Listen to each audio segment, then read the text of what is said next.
We all feel it at some point. That deep, nagging sense that life is just a struggle. And it always leads to that one huge question. What's the point of it all? Well, when that question hits, you find yourself at a fork in the road. One path leads to distraction, to avoidance. And the other, well, that one leads toward engagement and maybe, just maybe, liberation. Today, we're going to explore these two totally different answers to this universal human problem. So here's how we're going to break it down. First, we'll start with that universal question of meaning itself. Then, we'll look at the powerful, really seductive logic of just escaping our problems. After that, we'll contrast it with the much tougher path of selfless action. Now, this all hinges on a super important distinction between two words, pain and suffering. We'll get into why facing things head-on is the only real liberation, and we'll wrap it all up with a choice that really each of us has to make. All right, first up, the question itself. Before we can even think about the answers, we have to really sit with the core problem that drives this entire thing. And look, this isn't just some abstract puzzle, right? It's a question you've probably asked yourself in a quiet moment. When you're facing a tough time, feeling like you're just spinning your wheels, this question pops up. Seriously, what's the point? And how you answer it, whether you realize it or not, pretty much defines everything that comes next. Fundamentally, there are two big ways people respond to how hard life can be. We can choose the path of escape, numbing ourselves, distracting ourselves, basically trying to avoid the problem altogether, or we can choose the path of engagement, facing the struggle head-on through purposeful action, seeking not comfort, but real, true liberation. So let's talk about that temptation to escape for a minute. To really get why the other path matters, we have to understand the logic of avoidance, because its appeal is incredibly strong, and honestly, on the surface, it seems to make perfect sense. This is the basic argument, isn't it?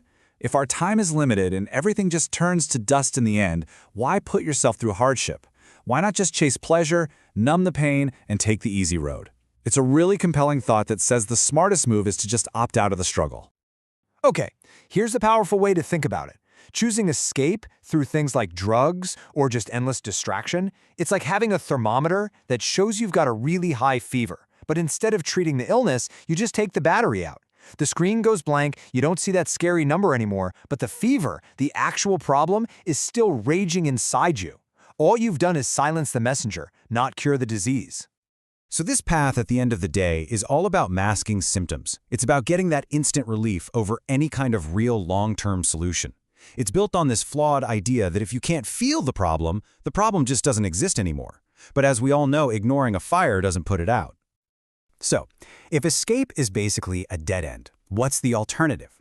This brings us to that second, much more demanding path, the path of selfless action. And this requires a complete shift in how we think about the goal of life itself. This is where everything flips on its head. The person on this path isn't asking, how can I be happy or how can I feel good? They're asking a totally different question. How can I end suffering? See the difference? The first one is all about personal gain. The second is about liberation, and it's usually for a cause that's way bigger than just yourself. And you see this idea come to life in stories like that of Subhash Chandra Bose. I mean, this guy could have had a comfortable, prestigious life. He passed this incredibly difficult Indian civil service exam. Instead, he resigned to fight for India's freedom. He once spent months on a treacherous journey from Germany to Japan in a World War II submarine, a metal tube where the air was thick with diesel fumes. Why would anyone do that? Because the goal was completely outside of himself. And this brings us to the absolute core of this entire argument. To really understand why someone like Bose would make that kind of choice, we have to get the huge difference between two kinds of hardship. In Sanskrit and Hindi, there are two different words for this. First, there's kasht. We can think of this as pain or hardship. This is the purposeful difficulty you choose to go through for a cause you believe in. It's the pain a marathon runner feels pushing for the finish line. But then there's dukh, and that's suffering. This is pointless, ego-driven angst. It's that mental prison of why me? It's feeling trapped. And here's the key. You can experience immense pain, immense kasht, without a single drop of suffering or dukh. Think about it. Bose endured the pain of that submarine journey, but he wasn't suffering from a sense of meaninglessness. Same with figures like Bhagat Singh, who reportedly smiled as he went to the gallows, or Sambhaji Maharaj, who endured horrific torture without breaking. They were all experiencing unimaginable physical pain for sure, but their purpose was so strong that they were free from the mental suffering of a pointless existence. So how does this actually work? How does leaning into purposeful pain actually free you from suffering? It sounds kind of backward, right? But there's a really clear reason why. Think about solving a tricky algebra equation. What's the first step? Often, you have to expand the whole thing out. Suddenly, the equation looks way bigger, messier, and more complicated than when you started. You might even think, oh no, I'm making it worse. But that expansion is what you have to do before you can simplify it and find the solution. Engaging with your suffering is a lot like that. It might feel more intense at first, but that engagement is the only way to eventually solve it. So what is the actual problem we're trying to solve here? The source of all that dukkha, all that suffering, is the ego. Now, we're not just talking about being arrogant. In this context, the ego is that relentless inner voice that's obsessed with me, me, me. What's going to happen to me? What do I want? Why is this happening to me? That constant self-obsession, that is the mental prison of suffering. And this is where it all clicks into place. The way you dissolve that ego is through selfless action. By shifting your focus from what can I get to what can I give, you literally starve the ego. You start to see that your own little personal anxieties are just part of a much bigger picture. And as you work for a cause greater than yourself, your own ego-driven suffering just starts to fade away. You find your own liberation by working for the liberation of others.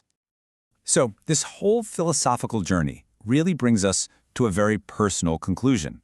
This choice isn't just for historical figures. It's a choice that you and I face every single day. So, what's the bottom line here? That suffering, or dukkha, isn't some unavoidable fact of life, but a creation of our own self-obsessed ego. That pain, or kashta, can actually be a meaningful and necessary tool for a purposeful life. The path of escape just hides the problem, while the path of engagement actually dissolves its root cause. And at the end of the day, true freedom isn't found by running from the world, but by serving it. So let's end with this. Imagine you knew with 100% certainty that you only had 5 hours left on this earth. What would you do? Would you choose the path of escape, trying to find one last bit of pleasure or distraction to numb that reality? Or would you choose the path of engagement, using that precious time for one final meaningful act? Your answer to that question, well, it reveals everything about which path you truly believe leads to liberation.